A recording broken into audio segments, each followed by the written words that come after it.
Welcome back বাগেরহাটের বাঘিনী blogs. তোমরা সকল কিরাম আছো ভাইটি বন্ডিরা? আশা করি সকলে ভালো আছো। আমি তোমাকে দিদি ভালো আছি। আমি আজকে আবারই তোমাকে সঙ্গে নতুন আর একটা ব্লগ নিয়ে হাজির হয়ে গেছি। আশা করি ব্লগটা তোমাকেও ভালো লাগবে। আমি একটু ওই চট করে অমনি শ্বশুরবাড়ি চলে আসি। আমার শ্বশুরবাড়ি হচ্ছে বাগেরহাট সদরে, আর বাপের বাড়ি হচ্ছে কচুয়া থানায়, মানে গ্রামে। তা তোমাকে আগে আমি ওই শ্বশুরবাড়িতে একটু খানজাহান আলী ৬০ গম্বুজ মসজিদে যাচ্ছি, আগেও অনেকবার গেছি। তা আজকে ভাবলাম যে বাইটি বন্ডিকে একটু দেখাই, বাইটি বন্ডিকে সাথে করে নিয়ে যেয়ে ঘুরে আসি। তাই জন্যই অটোতে ২৫ টাকা ভাড়া দিয়ে আমি চলে আসি খানজাহান আলীর মসজিদে, ৬০ গম্বুজ মসজিদে। এই ৬০ গম্বুজ মসজিদতে আমার শ্বশুরবাড়ি হচ্ছে ২৫ টাকা ভাড়া আর কি। তা আমরা ২-৩ জনে আইছে, আমার বাসুর ফুয়াইছে, আমার বোনডি আইছে, আমার বাইডি আইছে, ছোট্ট একটা ৩-৪ জনে আইসি আর কি। আমরা এই গেটে চলে আইসি। আমার বোন আবার ওই যে যাতেছে টিকিট কাটতি। আর এই পাশটা তোমাকে একটু দেখাতেছি গেটের সামনে দে। এই যে গেটের সামনেতে বাম সাইডের ওই পর্যন্ততে এই পর্যন্ত হচ্ছে গেট। এই জায়গায় হচ্ছে যারা পর্যটক, মানে বাইরের বাংলাদেশি নাগরিক না যারা, তাইতে যে জায়গায় রুকনো বাংলাদেশের বাইরের আর কি, তাগো জন্য হলো ৫০০ টাকা টিকিট। আর যারা বাংলাদেশি নাগরিক, বাংলাদেশের ভিতরের, তাগো জন্য হচ্ছে ৩০ টাকা টিকিট। তা ৩০ টাকা টিকিট কেটে আমার জন্য একখান ওরা নিয়ে আসতেছে, আর ওরা কাটে আসতেছে। তাতে আমার কানে একটু তোমাকে দেখাই, এই যে ৩০ টাকার টিকিট। এইবার আমরা ওই টিকিটটা দিয়ে ভিতরে ঢুকে যাবো। চলো যা যায় ভিতরের দিকে। ওই যে উনি টিকিট কেটে ছিঁড়ে দিতেছে, আমরা গেটেরতে ঢুকে সোজা চলে যাচ্ছি। আমাকে যে গেটের যে ডান হাত বাম হাত, আমাকে ডান হাতে হচ্ছে এই ৬০ গম্বুজের জাদুঘর। এই যে তোমরা দেখতে পাচ্ছ বিল্ডিংটা, ওইটা হচ্ছে জাদুঘরের বিল্ডিং। আর ওই পাশে বাম হাতে, সোজা রাস্তার বাম হাতে হচ্ছে পার্ক, শিশুদের জন্য একটু ছোট্ট করে পার্ক করা আছে। তা আমরা আগে অন্য দিক না যাইয়ে সোজা চলে যাব মূল গেটে। এই যে ৬০ গম্বুজের মূল গেটে আমরা চলে আইছি। গেটেরতে ভিতরেরতে তোমাকে ওই সাইডটা গ্রাউন্ডটা দেখাচ্ছি আমি। গ্রাউন্ডটা ওই যে দেখতেছো ওয়ালেরতে এরকম ঘুরে চারিপাশটা গ্রাউন্ডটা। চলো আমরা ঘুরে আসি এবং একটু দেখে আসি বাইরের সাইডটা।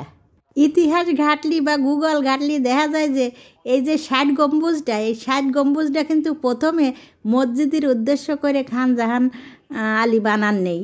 উনি বানালেন হচ্ছে এটারে ওই দরবার হল, মানে আর কি বৈঠক টৈঠক করবে সবার সাথে, দরবার করার জন্য দরবার হল হিসেবে প্রথমে হচ্ছে ভালো করে পাথর টাথর আইনে রাজকীয়ভাবে অনেক টাকা পয়সা খরচ টরচ করে সেরকম করেই হচ্ছে এটা হচ্ছে দরবার হল হিসেবে উনি প্রথমে গড়িলেন। তারপরে হচ্ছে পরে যাইয়ে ৬০ গম্বুজ মসজিদ হিসেবে মসজিদ করেছেন উনি শেষে যাইয়ে।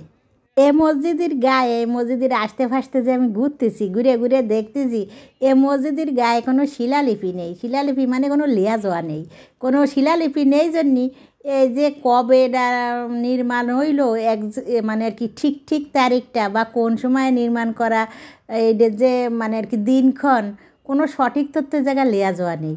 ওই জন্যই সেইটা আর পাওয়া যাচ্ছে না। তবে ওই এই যে যেভাবে স্থাপত্য শৈলীটা আর কি, যেভাবে বানানো, সেটা দেখলেই বোঝা যাচ্ছে যে এটা খানজাহান আলী নির্মাণ করেছেন মানে ১৫০০ খ্রিস্টাব্দে। যেমন ওই গুগলে সার্চ করে দেখা যায় বা ইতিহাসে দেখা যায় ১৫০০ সালের দিকেই এটা তৈরি করা হয়েছে।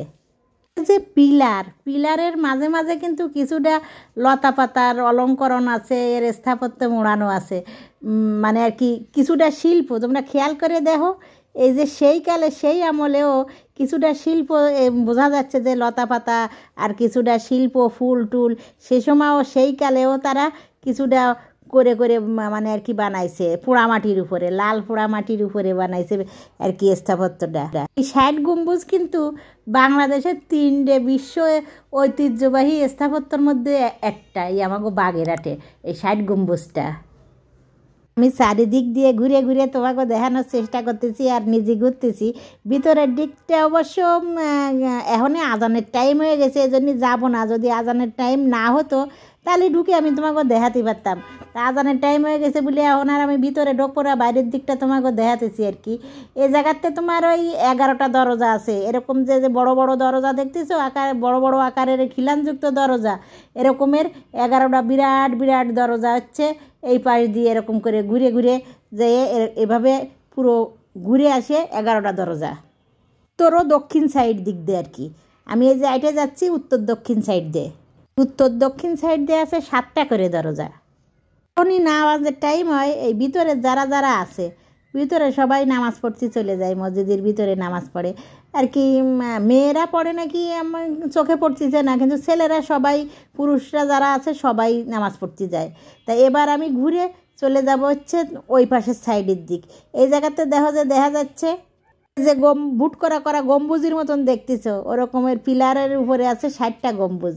আর এই সাইড দিয়ে ঘুরে যে ওয়াল দেয়া দেখতেছ তোমরা, চারিপাশ দিয়ে যে ওয়াল দেখা যাচ্ছে, ওই দিক দিয়ে ঘুরে এইভাবে ঘুরে পিছন দিয়ে আবার আরেকটা যে গেট আছে, এরকম হচ্ছে 4টে গেট, চতুর্দিকে পূর্ব পশ্চিম উত্তর দক্ষিণ সব দিকই হচ্ছে ছোট ছোট করে আলাদা আলাদা মূল ফটক, মূল দরজা যেটা, সেইটা ছাড়াও আরও গেট আছে। ওই সাইডে আর একটা, ওই যে দেখা যাচ্ছে গাছের অপোজিটই ওই একটা গেট, আবার ওই পাশের দিক আরও একটা গেট আছে। আর পিছনের যে গেটটা আছে ওই পিছন দিকে সামনে ছাড়া ঠিক অপোজিটের পিছনে আর একটা গেট আছে। সেই গেটটা দিয়ে হচ্ছে দিঘি, বড় একটা দিঘি আছে। ওই দিঘির অবশ্যই আলাদা করে হিস্ট্রি আছে, সেটাও একটু তোমাকে আমি করছি জাতি। আমরা সেই পিছন দিঘির দিকটা আগা যাই, চলো আমরা 60 গম্বুজের যে দিঘিটা, সেই দিঘির নাম হচ্ছে ঘোড়া দিঘি। সেই ঘোড়া দিঘির দিকে আমরা চলে যাব এবার। এ জায়গায় যদি তোমরা কেউ আসো, মনে করো যে এই জায়গায় এই 60 গম্বুজ মসজিদে ঘুরতে আসবা, তাহলে তোমরা সকালই আসবা। কারণ হচ্ছে 4:30 বাজার পরেই 5টা বাজি তার আগেই এ জায়গা বন্ধ করে দে, মানে আর কি দর্শনার্থীকে ঢোকা বন্ধ করে দে, টিকিট কাটা বন্ধ করে দে।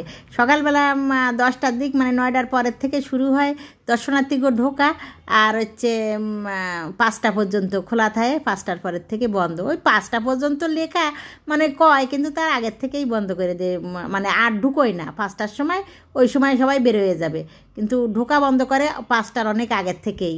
1টা পর্যন্ত আমার মনে হয় টিকিট বিক্রি করে। এবার আমরা চলে যাচ্ছি পিছন গেটের দিঘির দিক।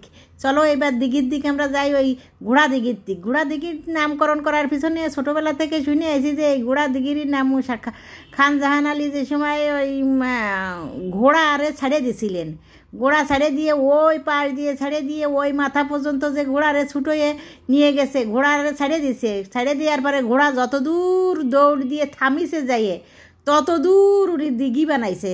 ওই জন্যই এটার নাম দিচ্ছে হচ্ছে ঘোড়া দিঘি নাম, মানে ঘোড়া যত দূর ছুটে যেয়ে থামছে সেই থামা পর্যন্ত এই দিঘিটা কাটা হয়েছে, এই জন্যই নামকরণ করা হয়েছে ঘোড়া দিঘি। এগুলো হচ্ছে ছোটোবেলা থেকে শুনে আইছি, তবে এগুলো ইতিহাস বা কোনো তথ্য এই সম্বন্ধে আমার জানা নেই, কিন্তু এটা হচ্ছে আর কি সবার মুখে আর কি গ্রামীণ কথা হিসেবে এই কথাটা ঘোরে যে ঘোড়া ছাড়িয়ে দিয়ে যতদূর ঘোড়া দৌড় হয়ে গেছে ততদূর কাটে দিঘি বানাইছে, উনের জন্যই এটার নাম হচ্ছে ঘোড়া দিঘি নামকরণ করা হয়েছে। বিশাল বড় দিঘি, একদম এই প্রান্ত থেকে ওই প্রান্ত পর্যন্ত বিশাল বড়, ঘুরে আসতি পা ব্যথা হয়ে যাবে যে এত দূর ঘুরে আসতি, মানে গাড়ি নিয়ে রিক্সা নিয়ে ঘোরা লাগে, এত এরিয়া জুড়ে যে এই দিঘিটা। হাঁসগুলো সুন্দর এই দিঘিতে নামে যাতিছে, তাই তোমাকে একটু দেখাতেছি। আর এই যে দিঘির পাশ দিয়ে হাঁটে যে এই যে ছোট দোকানগুলো দেখতেছ, এই দোকানগুলোর পাশ দিয়ে এই আবার যে ঘরগুলো করা আছে, ওই ঘরগুলো করা আছে। অনেক সময় দেখা যায় যে চুপ করে বৃষ্টি পড়লো বা অনেক প্রখর রোদে কেউ একটু বসতে চাইলো, রেস্ট করতে চাইলো, তারা ওই দরকার লাগলে পরে এই জায়গায় এসে রেস্ট করতে পারবে। বা কেউ যদি একটু মনে করে যে টিফিন খাবে, এই জায়গায় বসে ঘুরবে, কেউ পিকনিকে আসলো বা কেউ বেড়ানোর জন্য আসলো, এই জায়গায় আসে এই জায়গায় যে উপরে উঠে অন্তত 20-25 জন বসার মতন এত বড় এই ঘরগুলো, 25-20 জন 30 জন অনায়াসেই বসতে পারে। এই জায়গায় যদি চাদর বিছাইয়ে মাঝখানে বসা যায় বা নিচেই বসা যায়, এই বেঞ্চের পরেও বসা যায়। দুই পাশের উপরের দিক বেশ সুন্দর করে ছাউনি দেওয়া আছে, আবার সাবধানতা অবলম্বন করার জন্য যে কি করা লাগবে সেগুলো লেখা আছে এই জায়গায় উপরে। ওই দেখো লিখে টিকে দিয়েছে, সেইগুলো সাবধানতা অবলম্বন করে সবাই এই জায়গায় বসবে। কিন্তু আমি যা দেখতেছি এই জায়গায় যে ঘরগুলো, ওই ঘরগুলোয় যে বসে আছে বিশেষ করে দেখা যাচ্ছে জোড়ায় বসা। ওই পাশে কর্নারের দিকে আর এগোলাম না, এই জন্য যে জোড়ায় বসা। ওই সাইড দিয়ে যে ওই পিছন গেট দিয়ে আমি আসলাম, ওই গেট দিয়ে এসে আমি এবার ডাইন সাইড দিয়ে বেরোয় যেয়ে তোমাকেও নিয়ে যাচ্ছি হচ্ছে যে জায়গায় শিশুরা খেলাধুলো করে। এইবার হচ্ছে আমি ডাইন সাইড দিয়ে চলে যাব সোজা হাইটে, যে জায়গায় শিশুরা খেলাধুলো করে ঠিক অপোজিটে আবার জাদুঘর, সেই দিক চলো যাওয়া যাক। ছোটো ছোটো বাচ্চা কাচ্চাকে নিয়ে আসলে দেখা যায় যে ওরা হচ্ছে এগুলো মানে আর কি এই স্থাপত্যগুলো বা এই পোড়ামাটির কারুকাজগুলো প্রাচীনতম জিনিসগুলো অত গভীরভাবে তো তাগো বুঝে বুঝে দেখা ওরকমের মন মানসিকতা বা ধৈর্য ওগো থাকবে না। এই জন্যই গুঁড়ো গাড়াগো একটু মন খুশি রাখার জন্যে, মন যাতে ওগো খারাপ না হয় ঘুরতে ঘুরতে, ওইগুলো তো ওরা অত কিছু বুঝবে না। এর মর্যাদাটা বা এর যে ঐতিহাসিক মর্যাদা বা গুণাগুণ সেইগুলো না একটু মন খুশি রাখার জন্যে এই শিশুগুলোর জন্য একটু ওই পাশে পার্ক করে রাখিছে, যাতে শিশুরা ওই পার্কে একটু উঠে মনোরঞ্জন করতে পারে। এই জন্যই ওই বড়ো শিশুগুলোর জন্যই করেছে। অনেক সময় দেখা যায় দোল খাতিছে বড়োরাও আছে বা ডান সাইডই। আর ঠিক অপোজিটই এইবার আমরা যাচ্ছি হচ্ছে শিশু, আমি তো আর শিশু না, ওই জন্য অধিকার গেলাম না, যারা আছে শিশু তারা আছে। এইবার চলো আমরা যাই হচ্ছে এই জায়গায় জাদুঘরের মধ্যে কি আছে তাই একটু দেখে আসি। এ জায়গায় লেয়া আছে হচ্ছে প্রত্নতন্ত্র নিদর্শন, তা সেইগুলো ভিতরে কি আছে চলো ঢুকে দেখে আসি। ওই সাইডে ঠিক অপোজিটই আছে সিংগাইর মসজিদ। সিংগাইর মসজিদেও অবশ্য যাওয়া যায়, অপোজিটই ঠিক। একটু পরে যাই, আগে জাদুঘরের মধ্যে কি আছে ভিডিও করা অবশ্যই অনেক জায়গা উপরে লেখা আছে, তাও একটু তোমাকে আমি দেখানোর জন্য ভিডিও ঢুক করতেছি। এই ভিতরে কিন্তু লেখা আছে উপরে যে ভিডিও বা ছবি তোলা নিষেধ। তারপরেও ভাবলাম যে একটু আমি ব্লগ বানাচ্ছি, তোমাকে একটু দেখাই। এই বাম সাইডে একটা ম্যাপ, এই ডান সাইড দিয়ে আমি ঘুরে যাচ্ছি। এগুলো হচ্ছে রাজা বাদশারা যে পাথরের বাসনপত্র ব্যবহার করতেন, গামলা বাটি থালা, এগুলো কিন্তু সব একেবারে কোষ্টি পাথরের, একেবারে মানে আর কি একোষ পাথর দিয়ে কাটে তারপরে এগুলো বানানো। আর এনে আছে একটা পাটাপুতা। এই পাটাপুতাগুলো কিন্তু পাথর গুঁড়ো করে বানানো না, বাইডি বুন্ডিরা কাটে তারপর বানানো, খোদাই মানে আর কি আস্তে আস্তে খণ্ড পাথর কাটে বানানো। আর এটা হলো আমাকে বাগেরহাটের ঐতিহ্য হচ্ছে কুমির। ওই পাশে হচ্ছে ঘোড়া দিঘি দেখে আসলে তোমরা আর একটা দিঘি আছে, সেটা হচ্ছে কুমিরের দিঘি। ওই আরেকটু দূর যে হাঁটে যেয়ে সেই জায়গায় কুমির আছে, সেই দিঘিতে আজকে আর টাইম হচ্ছে না সেই দিঘিতে যাওয়ার। পরে একদিন তোমাকে সেই কুমিরের দিঘিটাও আমি ব্লগ বানায় দেখাবো, ইচ্ছে আছে পরে আর একদিন আর এক সময়। এবার আমি ঘুরে ঘুরে একটু তোমাকে এই রাজা বাদশাগো যে জিনিসপত্রগুলো দাও সেই কালে সেই আমলেও কিন্তু যে জায়গায় যে সময় তোমার সব কিছু সভ্যতা আসে পারিনি, সবার সব বই খাতাপত্র বা ট্রেনিং সব কিছু বানানোর যে মানে আর কি কাজগুলো শেখানোর যে লোকজন হয়ে পারিনি, তারপরেও প্রয়োজনের জন্যই সব কিছু সবাই শিখে ফেলাইছে। এই যে যে যে জিনিস দরকারগুলো সেই জিনিস মাটি দিয়ে বানায় বানায় নিয়ে ব্যবহৃত হয়েছে। সবথেকে আমার বেশি ভালো লাগেছে এই জিনিসটা, এই যে কারুকাজ খচিত ইটগুলো, এগুলো ঠিক যে কারুকাজগুলো দিয়ে ব্যবহার করা হয়েছে ষাট গম্বুজ মসজিদ মানে বিল্ডিং ব্যবহার করতে যে কারুকাজগুলো করেছে ওই পিলারে, বিশেষ করে পিলারগুলোতে। অন্য যে পোড়ামাটির ওই জায়গায় পোড়ামাটির পুরো ওয়ালে কিন্তু অত কোনো কিছু ডিজাইন নেই, শুধু পোড়ামাটির কালার আর ইট দিয়ে করা। কিন্তু ওই বিশেষ করে পিলারগুলো, তোমাকে একটা পিলারের কিছু অংশ দেখালাম আমি, ওই পিলারগুলো কিন্তু কারুকার্য খচিত পিলার। সেই পিলারের কারুকাজগুলো আবার এই জায়গায় দেখানোর জন্যই রেখে দিছে যে পিলারে কি কি কারুকাজ কেমন কেমন ছিল। তো ওই আমলে সেই কালে মাথার মধ্যে যে এই কারুকাজগুলো তাকে মানে কতটা তারা সেই সময় শিল্পশৈলী মন মানসিকতা মাথা ছিল যে কারো জ্ঞান ছাড়া কারো পরামর্শ ছাড়া মাথাতেই বেরোইছে। এই হচ্ছে মূল আদলটা এই জায়গায় রেখে দিছে। ষাট গম্বুজের যে আদলটা মডেলটা, সেই মডেলটা এই জায়গায় করে রেখেছে। মানে কীরকম পুরো বিল্ডিংটা কীরকম মডেলে ওই জায়গায় করা আছে, উপর থেকে নিচে পর্যন্ত তো আর নিচের তো দেখা যায় না, ওই জন্য এই জায়গায় মডেল আকারে রেখে দিছে।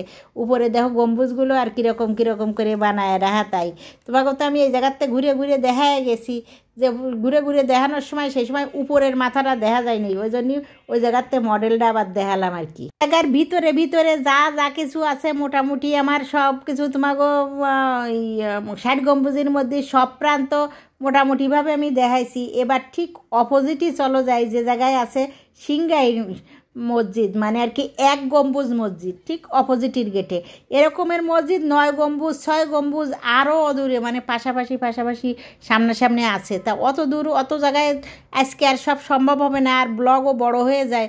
ওই জন্যই 60 গম্বুজের ঠিক অপোজিটে যে এক গম্বুজ একটা মসজিদ আছে ঠিক অপোজিটের গেটে, সেই জায়গায় চলো যাই আমরা একটা গম্বুজ মসজিদটা দেখে আসি। বাইরে থেকে, সেটাও ওই সেই একই আমলের একই সময়ে বানানো, ওই একই সাথে। এটা হলো এক গম্বুজ। এ জায়গাও মানুষ নামাজ পড়ে আসে সবাই, অনেক সময় জাগো দরকার লাগে এই মানে আর কি হাঁটাহাঁটি করে রাস্তা থেকে যাচ্ছে বা আশেপাশের লোকজন সবাই এ জায়গায় আসে নামাজ পড়ার জন্যে। মসজিদটার নাম হলো সিংগাইর মসজিদ।